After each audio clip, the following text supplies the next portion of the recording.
108 चावल के दाने मेरे को शिव जी को चढ़ाना है। 108 चावल के दाने मुझे शंकर भगवान को चढ़ाना। विशेष आज आपके मन में कोई मनोरथ बड़ा है, कोई कामना बड़ी है और बाबा से आपने विनती करी कि मेरा ये कार्य अटक रहा है, आप पूरा करोगे, मुझे विश्वास है। 108 चावल के दाने चढ़ाना है। आपने चंदन लगाया, हाथ की हथेली पर 108 चावल के दाने जो घर से गिनकर लेकर गए हो उसको हथेली में रखा। एक एक चावल का दाना नहीं चढ़ाया, हथेली में रखकर जो विशेष कामना, जैसे किसी कर्मकांडी ब्राह्मण से पूछा जाए पूजन होने के बाद में विशेष अर्घ दिया जाता है, विशेष अर्घ।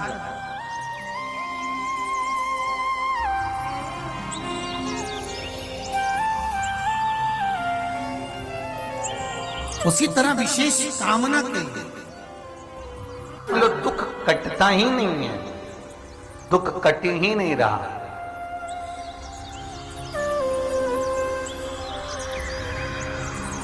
मान लो कोई ऐसा दुख आ ही गया कि वो कटने का नाम ही नहीं ले रहा, बहुत हार चुके हम जिंदगी से, वो कट ही नहीं रहा।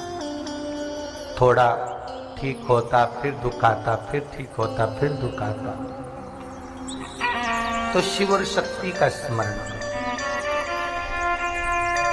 बेलपत्री के पेड़ के नीचे जब भी घी का दिया लगाने जाओ तो 2 बाती एक ही दिए के अंदर, एक चावल का दाना उसमें डालकर अपनी कामना कर फिर जलाओ। 3 या 4 सोमवार करके देख लो क्या जा रहा है।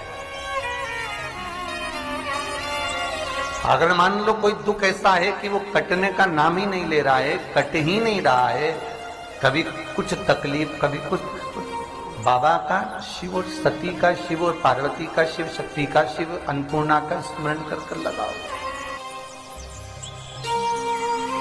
जैसे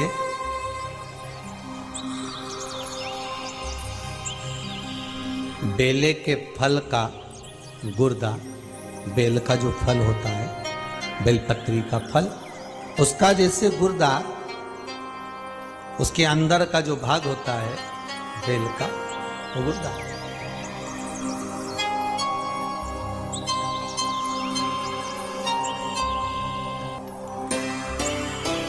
उसको अग्नि में जलाकर उसकी भस्म तैयार कर छान कर जब जब आपके यहां विद्वान ब्राह्मण शिव जी का अभिषेक कराते हैं, पूजन कराते हैं, तो उसमें लिखते हैं पूजन के साहित्य में, बेलपत्री, धतूरा, दुर्वा, ये उसमें नीचे लिखेंगे भस्म। लिखते कि नहीं लिखते? लिखते हैं ना, भस्म अभिषेक में चाहिए रहते। तब उस भस्म का थोड़ा सा भी भाग आप अगर शिव को समर्पित कर रहे हो तो ये जान लें कि शंकर मनवांछित फल प्रदान कर रहे हैं, शिव फल प्रदान कर रहे हैं।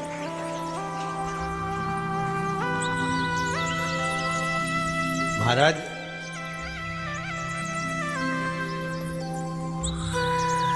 बेलपत्री के वृक्ष के नीचे बैठकर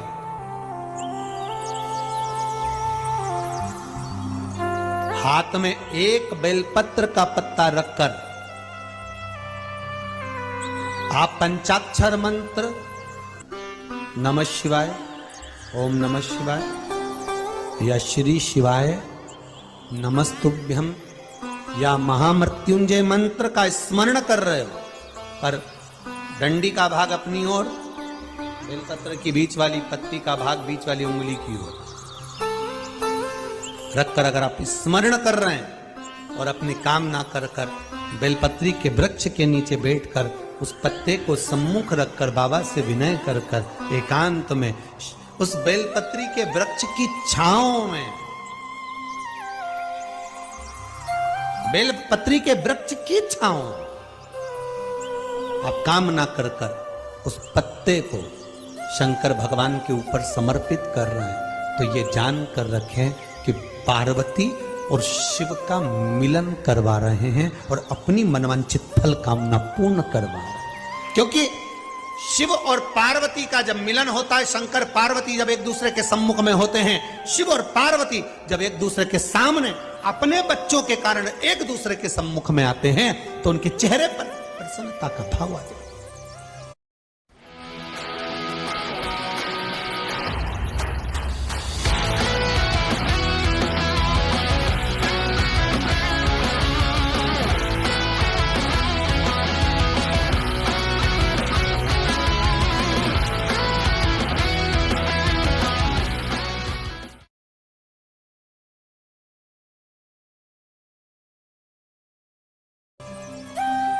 फल, मनवांचित फल की कामना, आप जिस कामना के लिए कर रहे हैं, विवाह के लिए, नौकरी के लिए, सर्विस के लिए, व्यापार के लिए, रोग मुक्ति के लिए, आप जिस कामना से कर रहे हैं, बस उससे कहा कर। कभी सोमवार का दिन हो, क्योंकि शंकर जी को सोम प्रिय है, सोमवार का दिन, चंद्र का वार शिव जी को प्रिय है,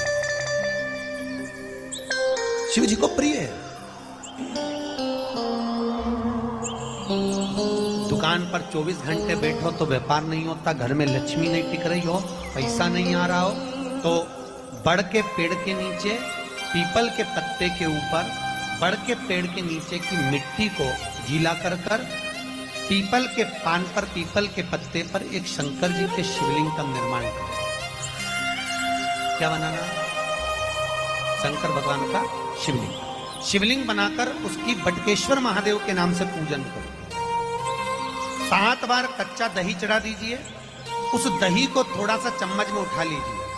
उस दही को लाकर जहां तुम्हारा व्यापार है, जहां तुम कमाने के लिए बैठते हो, दुकान पर बैठते हो, उस दुकान पर उस दही से स्वस्तिक बना दीजिए।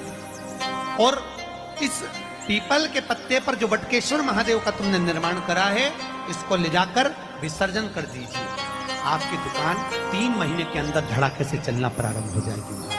लक्ष्मी की कभी कमी नहीं आएगी। यह बटकेश्वर महादेव का पूजन है। कौन से महादेव है? जम के बोलिए, बटकेश्वर। स्कंद पुराण कहती है, जिस व्यक्ति पर कर्जा बहुत ज्यादा मात्रा में हो जाता है और कर्जा चूकता नहीं है, आप बहुत प्रयास कर लिए, करोड़ों रुपए का कर्जा हो गया, यहाँ से लिया वहां दिया, वहां से उठाया वहां दिया, वहां से उठाया वहां दिया, तो निवेदन है, कभी मौका लगे, कर्जा मुक्ति के लिए सारे वृक्षों में अगर कोई श्रेष्ठ वृक्ष माना गया है तो वो बट का वृक्ष माना गया महाराज। इसलिए प्रशासनिक कार्य के लिए, मानसिक टेंशन में, परेशानियों में बटकेश्वर महादेव का स्मरण किया जाए।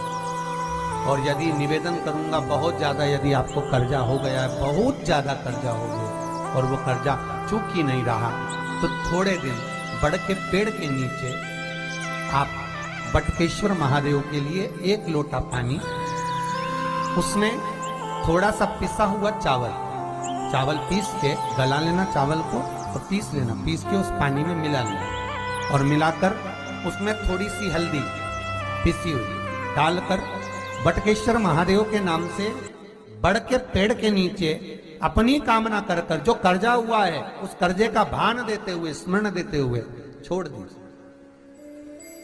महाराज 2 या 3 सोमवार एक ही जगह पर करना। 3 सोमवार बाद वहीं से बड़ के पेड़ की थोड़ी सी जड़ उठा लाना और उस जड़ को एक कोई धागे